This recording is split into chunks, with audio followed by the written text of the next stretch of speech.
Hey guys, Artosis here with CasterMuse Narak Star League, Season 4. We are in the round of 4. This is a best of 7. It's game number 6. You gotta watch the other 5 games of this series. It's crazy. This is a great series between Stork and Yabsab. Man, it has been something else. So Stork leads right now. He is on match point. This could possibly be the last map between these two. And yeah, so that means it is, what, 3 to 2. Players Rhapsody is the map. I could definitely see this map going either way. There are definitely strong and weak aspects to this map. Like the third base from Zerg is oftentimes going to be pretty far away from their other bases, so it could be easier for Stork to put on some offense there. Whereas Protoss is securing a third base on this map. It's not something that you actually see all that often. A lot of times I feel like we're seeing very aggressive games on both sides here. All right, so we've definitely seen a lot of 9 pools out of Yabsab. His early aggression seems to work best. Let's see. So this is an overpool from Yabsab. So a little bit more economic, a little bit safer in a lot of ways. A Forge going down from Stork with the Probe Scout, so he's going to be completely safe against this.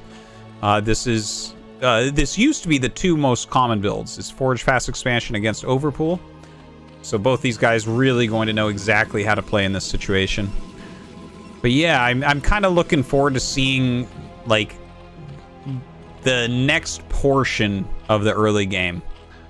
Does Stork keep his probe alive? Does he scout what Yabsab's doing? Because it feels like when he isn't far behind, he's pretty favored. Probe comes up. A couple drones do put a couple hits on him. I don't think Stork cares all that much, though. Comes down, sees the timing of the pool, knows that that's overpool. And this turns around. Yeah, I was going to say, you're not supposed to turn that around. All right, Nexus into cannon. Without a doubt, has to skip a probe here to make sure that the cannon goes down in time. And yeah, just pretty standard on both sides here. So we only have 2 lings being made, because why would you make more? You know that Stork is going to be prepared for that. And I mean, as far as Stork's side go, it mostly plays itself out here for a little bit, because, you know, obviously it's a Forge Fast expansion. There's not Zealots on the map that he has to make choices with, just keeping the probe alive. Over here on Yabsab's side, it looks like his third base is going to be this bottom left corner. There is a third base possible here, and there is one in the corner here. This one never gets taken. So yeah, this one, I feel like I see this one slightly more than the other ones. I think this is the most popular third for Zerg and in Zerg vs. Protoss, and this is the second most popular. But yeah, with this one, there is an entry ramp here, and obviously this entry ramp here, it's a lot further for Protoss to get around to get into there. But it's so far off to the side that a lot of times Corsair DT can be difficult to deal with. So that's, I guess, the thing that I'm worried about for Yabsab. And we've definitely seen masterful DT usage from Stork so far in this series. He's really been on top of that. Okay, so Cybernex core coming up. The gas being mined. Probes transferred down. No Zealots as of yet, but I'm sure those are coming very, very shortly here. It's got to get some Zealots out to actually walk across the map, put some pressure on. Probe staying alive very nicely. Oh, okay, so he's counting on Stork going elsewhere. He cancels the layer, throws down a Hydralisk Den. So Yabsab is going to get really aggressive this game. This is pretty exciting. The cancel is something we haven't seen yet in this series, but it's a pretty common thing overall. You know, if Protoss sees the layer and they're like, okay, well, I have to prepare for Spire. This is going to be more Corsair heavy game. Let's start my air attacks, that type of thing. Obviously, that's about the worst thing you can be doing against Hydralisk All-In. So that's what Yabsab is looking for. Now, can Stork keep the probe alive long enough that it's hard to make the Hydras? That's a big question. We have speed already on the way. So when the speed upgrade's done, obviously the probe dies very, very quickly after that. Oh, okay, the probe takes some damage there. Oh, bounces off. Stork somehow keeps it alive. Zergling's coming out trying to chase. He wants to get up so badly, guys, but there's no way to do it. In fact, he's taking extra hits there. All right, gonna juke up another direction. Quite a few lings being made. A couple more drones being added in. He's actually up to 23 drones. Okay, so it's pretty heavy economy, I would say, for this type of 3-hatch Hydralisk play. Hydralisk speed on the way. 6 Hydras being hatched as well. And it looks like finally the probe will end up going down. Do we have anything else on the map? Okay, a second cannon's being made, and there are 3 Zealots out. Don't forget, this is a pretty wide area. It's pretty easy to add the cannons if you know that you need them. Corsair going after the Overlord. As the Zerglings actually come up to the choke, they want to make sure that the Zealots don't leave.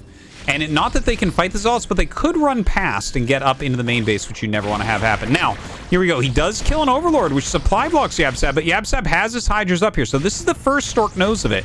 Immediately warping in 2 more cannons. You know, I think with only 5 Hydras here, and they have speed but not range yet, I think Stork's going to hold.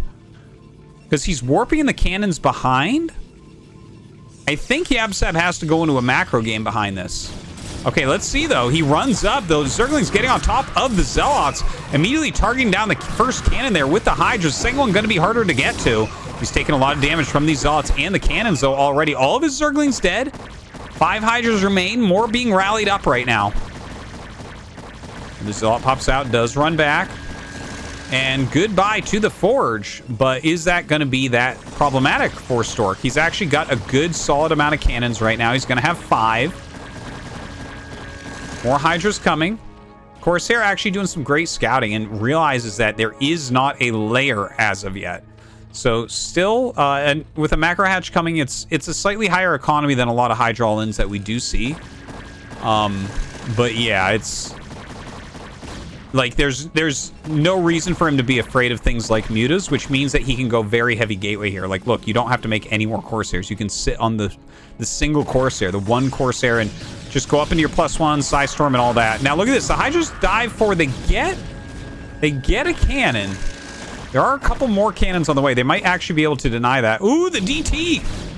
Oh, he gets out of there. Yabsab a little bit slow on that one.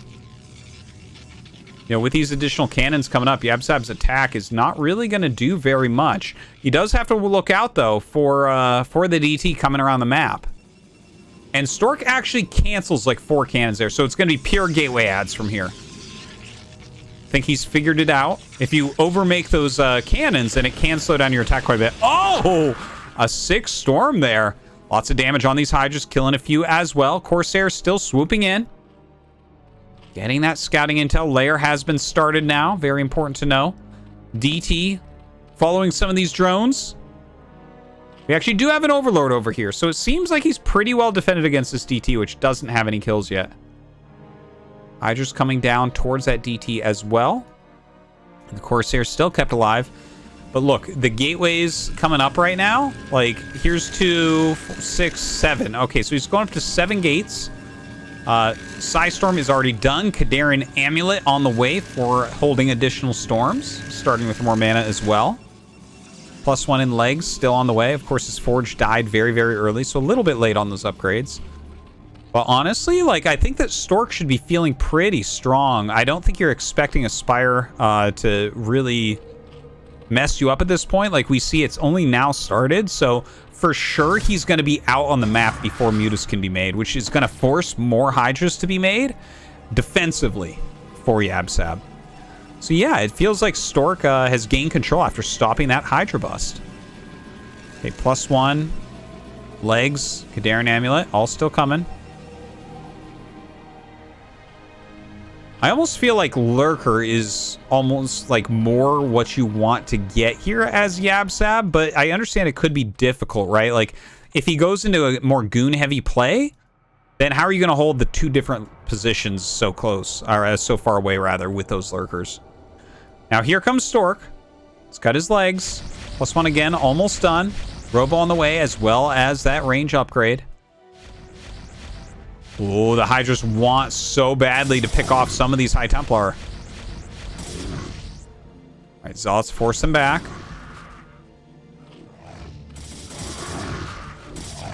Look at that. They're microing so hard trying to get him. Not going to be able to pick up any kills, though. Good micro there from Stork. Now, here we go. Just Sunkens. That's going to be hard to stop. The Zealots, that is. Okay, he does a beautiful drill on top of them. Oh, my God. But the Storm is insane. Drill's really getting punished right there. Stork coming in. Has a lot of Storms at his disposal, but does he need them? 3 Zealots on this side sunken. And this base is just going to die. This is 3 hatcheries, guys, and a lot of drones.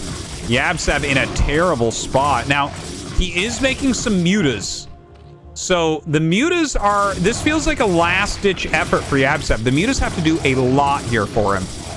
They're flying across the map instead of dealing with these High Templars over here. Like, obviously, they could kill this whole army, but he needs more than even killing off that army. Here we go. Goes to the main base. Second Forge just finished. Seems Stork is quite unready for these Mutalisks. Actually has no defensive cannons for the Mutas, only at the front. Few goons coming in. Obviously, he's going to try to ignore those and kill more probes. That probe count getting dangerously low right now. Gets very, very low indeed. Now, the counterattack coming up. 4 Sunkens in some great locations. I don't think Stork can actually break into there. A lot of larva left over here. Okay, the Mutas kill off that 1 Corsair, but I don't think Corsairs are what Stork wants anyways. Coming out with some Archons. Wow, the move commands are hilarious on both sides. The Zealots coming up. It looks like a new third has been taken over at 3 o'clock here for Yabsab. Stork going towards the area. Double Archon Dragoon plus some High Templars. Ooh! Gets a good storm off there. But all 3 High Templars get picked. Still decent health on these Mutas. Dragoon's kind of catching them as they go by, picking one off, putting a little bit more damage onto another. Stork is taking a third base. He's got that finished up. And actually going to get it mining. A couple cannons being started as well. Mutas flying back into the main base. No probes up here to catch whatsoever. Plenty of cannons at this mineral line, so that will force them out. Archon's coming over to try to help here. A couple Corsairs have been added in as well. Turns around to chase them down with those Scourge and Mutas. They do pull back, but a lot of damage onto one of those Corsairs. Well, I tell you, the Mutas definitely have done a lot. It, like, for instance, if he had not lost all 3 hatches here, I could see Yabsab being ahead. Is he ahead here, though? It feels like the army of Stork is really, really scary. There are a few Hydras here, but honestly, Stork's army can kill that off. The Hydra's being pulled back right now, but as the Dragoons come in with those Archons, absolutely no way he's going to be able to hold on. Kind of a sloppy attack here from Stork. Maybe still microing at home against those Mutas. But he will bring the rest of his forces forward. Loses a Dragoon, but going to be able to punch through here. And I think that hatchery is dead. Hydra's going across the map. Ooh, he might just try to target the Nexus down. Maybe try to make this just a very low econ 2-base versus 2-base game. But that's it. GG Stork to the finals.